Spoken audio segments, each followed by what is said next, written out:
Наша Беларусь багата на бязмежныя лясы.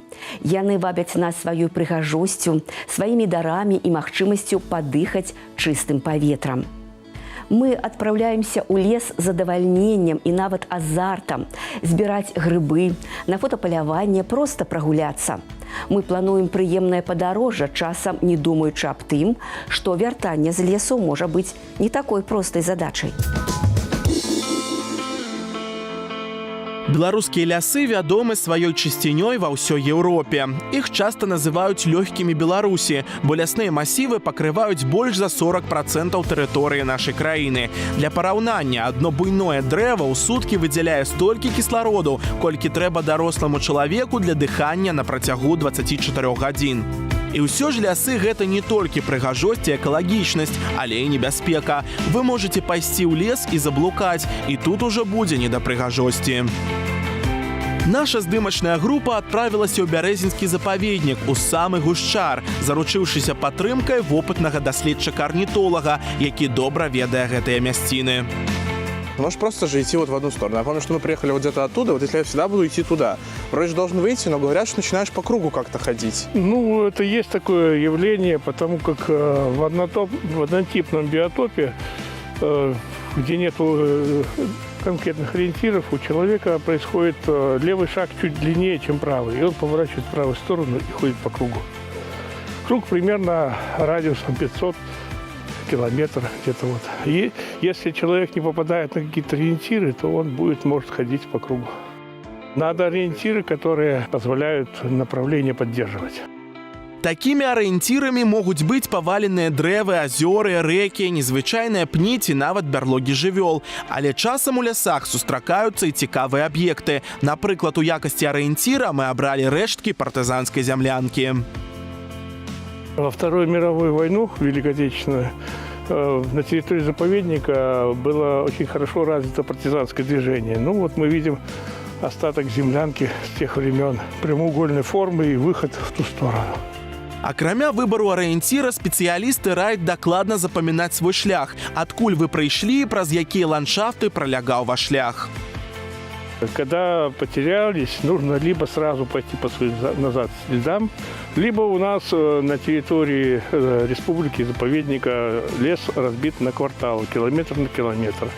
Просеки есть. Вот. И когда попадаешь на эту просеку, на пересечении стоят столбы, которые нумерованы там кварталы, и можно по нумерации определить направление сторон света. Начинается нумерация с севера на юг, с запада на восток. То есть самый северо-западный квартал будет первым. Ну і варта помніць пра асновы выжывання, якім усіх нас вучылі яшчэ ў школе. Если на открытом пространстве, то муравейник будет больше на юг расположен своим от дерева, например, от препятствия какого-то, либо мох на северной стороне расти. По срезанному пню можно определить, где юг, где север. Аднак нашай камандзе пашанцавала менш. Надвор'е было пахмурнае, а вецер парывісты. Вызначыць у такіх умовах паўночны напрамак аказалася практычна немагчыма. Тады на дапамогу прыйшлі разумныя смарт-гадзіннікі з убудаваным GPS. У меня сегодня часики умные. У меня вроде бы как, смотрите, здесь есть... О, вот, нашел, смотрите, здесь есть компас, да?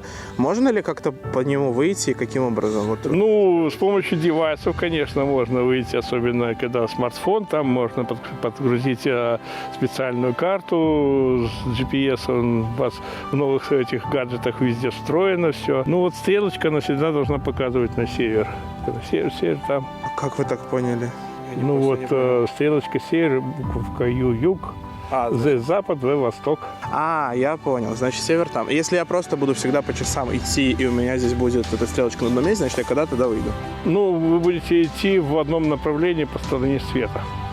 А что в том направлении, вы должны знать. Можно идти, например, сейчас на север, мы будем идти, и 7 километров, ну, через 7 километров будет трасса Минск-Витебск.